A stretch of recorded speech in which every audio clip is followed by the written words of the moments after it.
Every conversation starts the same way, with competition. This is Coffee.Press.Play, a live experience from the Business of Games podcast brought to you by Exola. We bring the best minds of the games to the table, but first, we make them compete.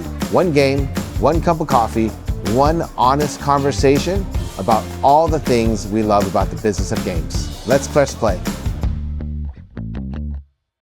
All right, so today we're joined by Derek. Derek, tell us a little bit about yourself. All right, my name is Derek Rathbun. I'm the CEO of Gamers.bet. Passionate about gaming, love it so much, and I'm sure you remember the old days where you're like, I bet you I can beat you at this. And so you know what, now we're unlocking it in the industry and it's a lot of fun. Well, thank you for being here. As a reminder, everyone at home, what we are doing here is that we got some coffee, we're about to play a game of Smash Brothers. Depending how you do, and I will not take it easy on you, we'll figure out if you get an easy question or you get a hard question. You ready to do this? We're ready to do it, let's do it. Let's go.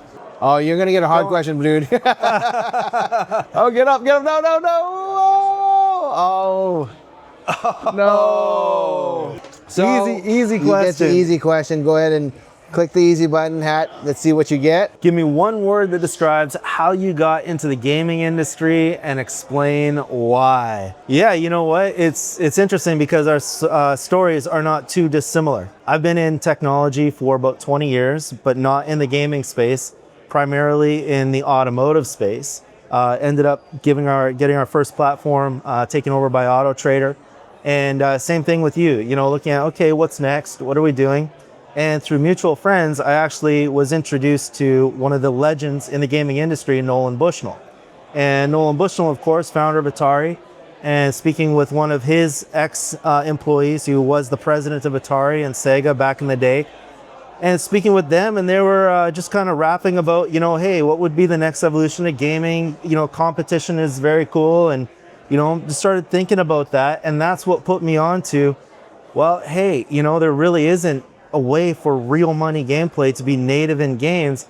And I had never been in the gaming industry before, but I know technology, I know how to build products, and I know how to market those products. And it came from conversations with people that had spent a lifetime forging and shaping the industry before me. And so hearing from them what they thought would be really cool, I thought, you know what, I have the ability to put something like that together.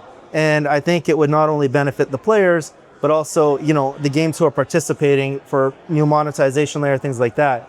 And that's how I got exposed to it. And then once I got the bug, I couldn't let it go. And it's been something that I've been working on for, very diligently ever since. But it was from talking to legends like that in the industry who had gone before me and shaped my childhood.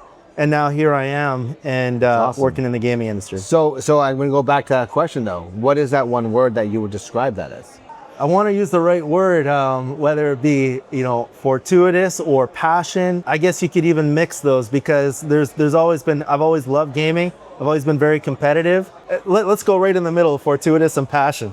Okay, so for the soundbite though, I want that one word. Because the thing is, everything can be a blend, right? And when I force you to choose that one word, it makes you think deeper into why you're choosing that word.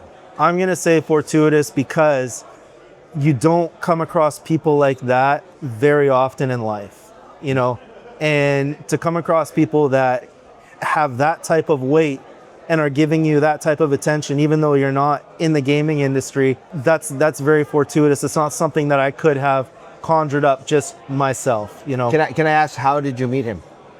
Through a mutual friend. Okay. Through a mutual friend who was, an ex-business partner of Nolan Bushnell. Okay. And so we connected, and he's just a very gracious human being. And we had a chance to really talk and connect and explore different avenues, and that was the one that stood out to me. Okay.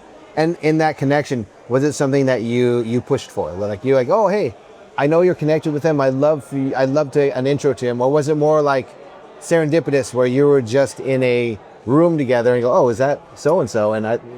So I didn't push for it. So the person that I was speaking with, who has also been involved in the gaming industry, like I said, ex-president of Atari, ex-president of Sega, he said, look, let's involve Nolan Bushnell and let's see what he has to say about this. And so it wasn't something I asked for or anything I pushed for. And really what I did was I heard what they were saying. And in my mind, I was thinking, I could have the ability to build this. Oh, that's awesome. Well, Derek, thank you. That's about the time that we have. This is Coffee.Press.Play. I really appreciate you for being on, and we look forward to having you eventually on the Business of Games podcast. Awesome. Thank you. Really appreciate it.